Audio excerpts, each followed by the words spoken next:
Welcome back, everybody. We are going to be dealing with our first visits to Rattay itself, and that is the main city part of Rattay. Of course, we've already been around the outskirts. This is probably going to be the last of our mini-series here. We're getting everybody set up and ready to take on the rest of the game. There are going to be some optional parts, and we're going to start out by following the quest line, but there is a very specific point where we can stop. We don't have to stop there, and you don't miss out on too much. You just have to progress the story a little bit further to regain access to something. From that point, if you just stop the story mission, you have access to everything that you want, and you can either choose to progress the main story or you can choose to go off and explore on your own. And so that is probably where we're going to finish off story content wise, and then we will clear our way through a load of Rattay itself. Just in case you are among the people just joining us, before we came to Rattay, we actually headed to the north to Ledechko to do some grinding. That means that our stats are not as low as some people's might be. So if it seems like I can do more things than you can, or things are a little bit easier for me, in particular with the bow skill, if you bring up your tooltip here, you'll see you need to get your bow skill to level 5 before your hand stops shaking. That is going to be important for a certain challenge that we have coming up if we want to win. Additionally, equipment wise, you'll see that we are wearing mostly quiet clothing that keeps us camouflaged. This is probably best to be changed. You want to bring clothes along that you don't really care about, so your starting set of clothes might even be best for this right now. I'm just using all of this for convenience. The reason for that is because your clothes are going to 100% be broken after this first segment. Just so that you're aware, a little bit further up this way, there is an inn, and I am probably, once we get a small break in the quest, going to head up to that inn and change my clothing so that we don't break all of it. Either way, we're actually going to make a start now. We're going to head into Rattay. Try to persuade your way in if you can, and then we're going to head on inside. It's straight to the right to get to Radzik, but if you're quick about it and we head on down this ladder here, I can show you that we do in fact have a chest down here. Now you want to be super able to not get caught, because we are going to be interacting with the authorities around here, and therefore if we start getting ourselves a bounty, that is going to significantly slow us down, or it's going to cost us groschen. Take anything you want out of there. There's not really anything important. You could use that for your practice loot actually, if you wanted to do something like that. And I've only just noticed that we can actually decide to sleep and save here, so that's actually kind of useful to know. But with that lock picked, we can continue on our merry way. Now we are looking to get our lock picking to 12, and I think I'm going to be able to do it during this video. I already got to level 11 over in Ledechko, which is quite cool. But as you can see, we're going to be continuing to move our way forward. Go ahead and chat to the guards. Again, we always want to be getting all of the chat options to keep our speech rising. Heading up the stairs. We want to go up both sets of stairs and then loop around until we end up in a cutscene.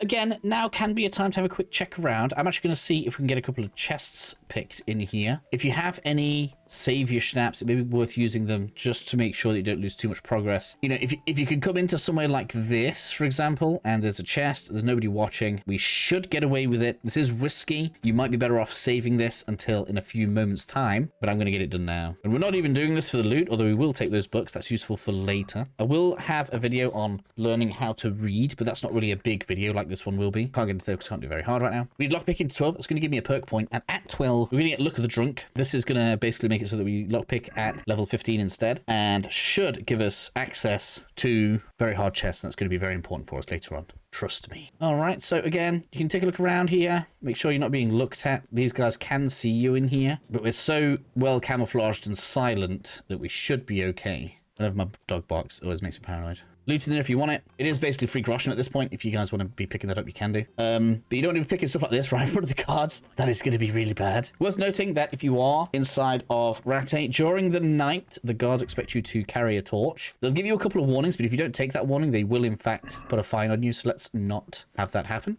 And so it's up to you. If you now want to spend a bit of time terrorizing Rattay, you could do that right now, but we're gonna go ahead and move to the inn that I was talking about before. That way we can get ourselves the next save point that we want, we can get some sleep and be ready for the training that we have to undergo in the next day. All we need to do is follow the road all the way through Rattay itself, head on out the other end, And if I show you the map now, you can see that we're going to continue moving along the road here, and the inn is just slightly along the map, as you can see right here. Of course, don't forget along the way, we are literally going to be going towards a storage chest right now. So if you want even more strength points, you can go ahead and be gathering all of the plants along the way as well, because we're going to be able to drop those off the storage chest. We got a few pigs along the side. Just make sure no guards can see you, so that you can continue leveling up your archery skill. And you can even pick a few doors along the way. The people will obviously be inside, and most of them are families, so I probably wouldn't go inside, but at least it's some free lockpicking XP that's actually renewable each day, or each time they go through that door, they'll relock it. So that's just a nice way for us to keep on leveling lockpicking as we're moving around,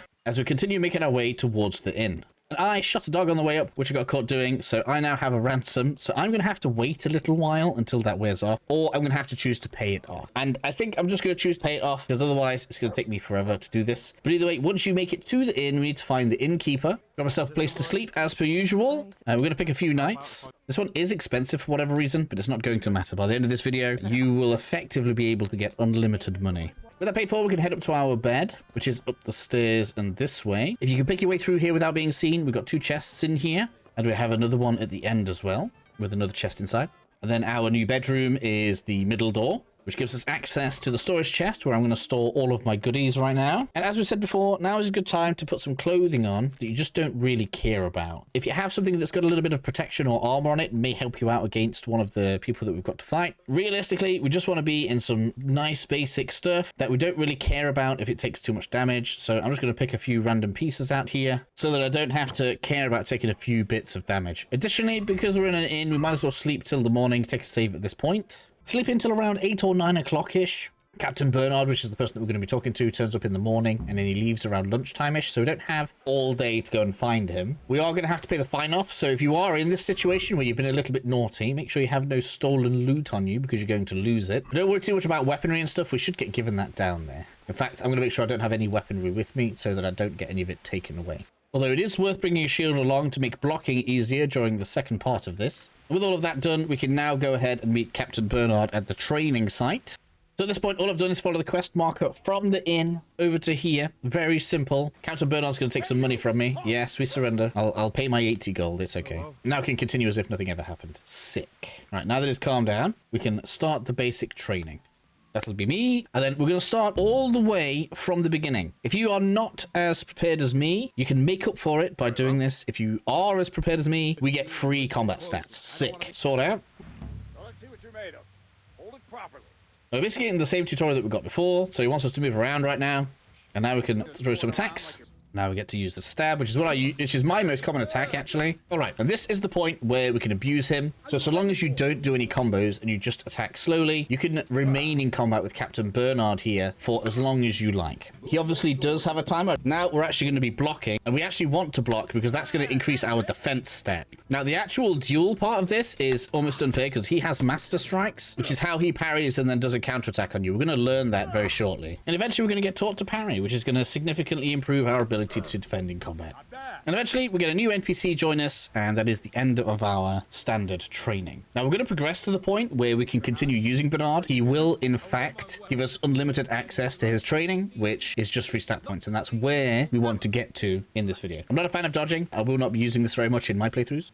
The unfortunate thing with the defending is there's not much of a counter attack for it, so it becomes a thing that's not all that great, I'm afraid. And then we get taught about feints, where we start up the charge of the attack, quickly switch the direction, and then release the attack.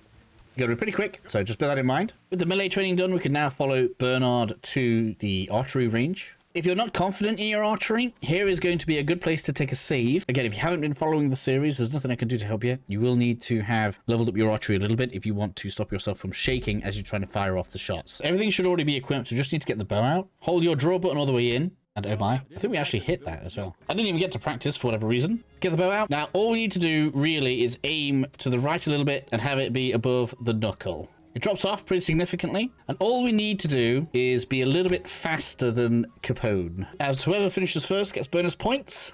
Crushed him. And now we can go and duel with hands. This should be pretty easy, to be honest. All we really need to do is get a good block on him and then riposte most of the time. Get some feints in. After a few stabs, he should give in. He's not happy. After a few stabs, he'll admit defeat. And that gives us Capon's hunting bow.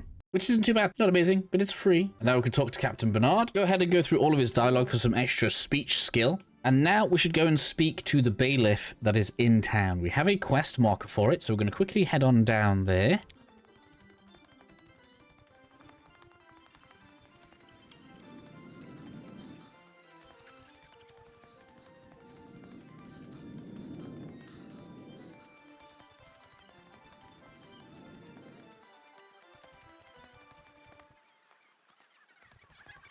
You can see we have the big building right here. This is where we're going to be going inside.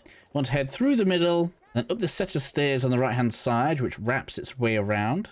And here's the bailiff. I guess he's on his way home or something. And you can even ask here who can teach you to read, which will give you a clue as to where to go. And now what we should find is when we look at the map, we have a place that we should go to at a time. Now, we just want to completely ignore that. And if we want to, we can now go back up and train with Bernard, which is what I'm going to advise that we do before we get into any trouble. Ordinarily, just in case you want to know, the bailiff is usually sat at this table. So we're going all the way back to where we came from, back at the top end of Rattay. And now, once we come back to Bernard, we can ask for training and decide what it is we want to train. Now, these bottom three are just paying to get stat increases. We're not too bothered about that. The real thing we need to do is make sure we have our sword skill up to at least level 3. You can obviously use this guy to level up your sword skills yourself. So you could do combat with a practice weapon, which is going to allow us to just keep on attacking him. And he's actually going to attack us too. So we can go ahead and we can level up all of our skills by fighting him here. And all we need to do to come out of this is to just press the surrender button, which will finish off the training. You can now use this as much as you want. Now, just bear in mind, once you progress the story a little bit, you'll have to complete a series of events before he comes back here. He doesn't leave permanently. It's just going to be an hour or two of story content once he leaves. Use that to your advantage. Make sure you pick up at least one combo. I like this one because it's easy. I also like the Scar Maker one because it's got 2 stabs, which makes it really easy to pull off. We could just do a downward slash, stab, stab. But once you've gotten your sword up to level 3, we want to learn the Master Strike ability. And we're going to do it with the swords. Okay, so we'll start out with fighting him. So we're going to use that combo on him a few times, and eventually he's going to decide we are worthy of a new move. And so, of course, the key here is having the direction on the star in the same direction that you need to parry from, and then just parry to get an immediate counterattack against your opponent. Very useful and very strong throughout the game. Now that we have the Master Strike, we could just go off on an adventure, or, much like me, we could decide that we want an extra point in strength and point in sword. But most importantly, we really want to get our defense up to 12 so that we can reduce the weight of armor that we wear, because oh my, does it get heavy. I'm not saying you should push all the way out to there right now, but if you do, you will not regret it.